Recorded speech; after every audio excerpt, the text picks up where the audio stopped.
অনেক নিরীহ সাংবাদিক যেমন আছেন, ঠিক তেমনি অনেক আমাদের পুলিশ সদস্য কিন্তু আসামি হয়েছে।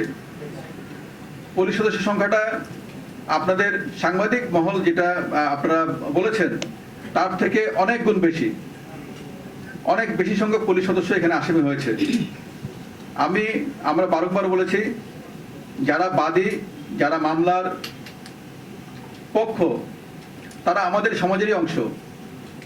তাদের সত্যিকার অর্থে যদি যারা ঘটনার সঙ্গে জড়িত ছিল তাদেরকে শুধু আসামি করা হয়, তাহলে মামলাটা কিন্তু শক্ত হয়, মামলার বেস মজবুত হয়, মামলার তদন্ত করাও সহজ। না হলে মামলা যদি নিরীহ কাউকে আসামি করা হয়, সেটা যেই হোক, কারণ এখানে অনেক মামলায় দেখবেন যে এখানে আমাদের সার্ভিং পুলিশ অফিসার আছে, অনেক জায়গায় আমাদের এক জায়গায় বিভাগীয় কমিশনার, কোনো জায়গায় ডিজি, বিজিবি, তিনিও মামলা আসামি হয়েছেন। এই মামলার আসামি করার ক্ষেত্রে আমাদের সবাইকে একটু সতর্ক হতে হবে। আমরা থানা পুলিশকে বলেছি, তারা যেন মামলাগুলি করার আগে অবশ্যই যাচাই করেন, দেখে নেন। মামলার ক্ষেত্রে এটুকু আমরা করতে পারি। আর দ্বিতীয়ত, মামলা হলেই কেউ আসামি হিসাবে গ্রেপ্তারের আওতায় আসবে, এটা কিন্তু আইন বলে না।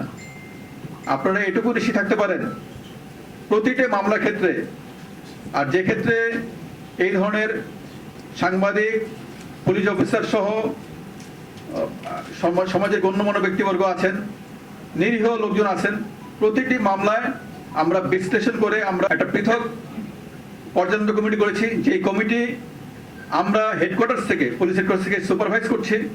ওখানে আমরা এই মামলার ডকেটগুলি প্রিজার্ভ করছি, এই মামলার রেকর্ডগুলি আমরা আলাদাভাবে রাখছি, এবং সেই মামলাগুলিতে কারা কারা আসামি আপনি যদি বলেন, আমি এখনো এটা পরিসংখ্যান দিতে পারি। সেই পরিসংখ্যানটা আমার কাছে, পরিসংখ্যানটা এখনই আছে, কত আসামি, কত কে মামলার এই মামলায় আসামি হিসেবে আছে। কাজে সেই আসামি হলেই আমি বলবো যে আপনারা যদি কেউ নিরীহ নিরাপরাধ হয়ে থাকেন, আপনাদের কারো কোনো ভয় পাওয়ার কোনো কারণ নাই, কারো কোনো ভয় পাওয়ার কারণ নাই। কোনো অফিসার, কেউ আইও বা মামলার থানার অফিসার ইনচার্জ, কেউ কিন্তু নিরপরাধ ব্যক্তিকে ধরার জন্য এম্পাওয়ার্ড না। মামলার করলে, আসামি হলেই তাকে ধরতে হবে, আইনের বিধান তা বলে না। কগনিজেবল অফেন্সে কেউ একজন সত্যিকার অর্থে জড়িত, তাহলে তাকে অ্যারেস্ট করা যাবে। মামলা হয় ধর্তব্য অপরাধের ক্ষেত্রে, আর ধর্তব্য অপরাধে যদি কেউ জড়িত থাকে তাহলেই শুধু মাত্র তাকে গ্রেপ্তার করা যাবে, তার বিরুদ্ধে প্রসিকিউট করা যাবে, তাকে চার্জশিট করা যাবে।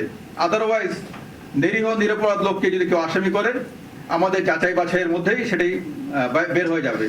সুতরাং আমি আপনাদেরকে আশ্বস্ত করতে চাই যে এটা নিয়ে ভীত হওয়ার কোনো কারণ নাই।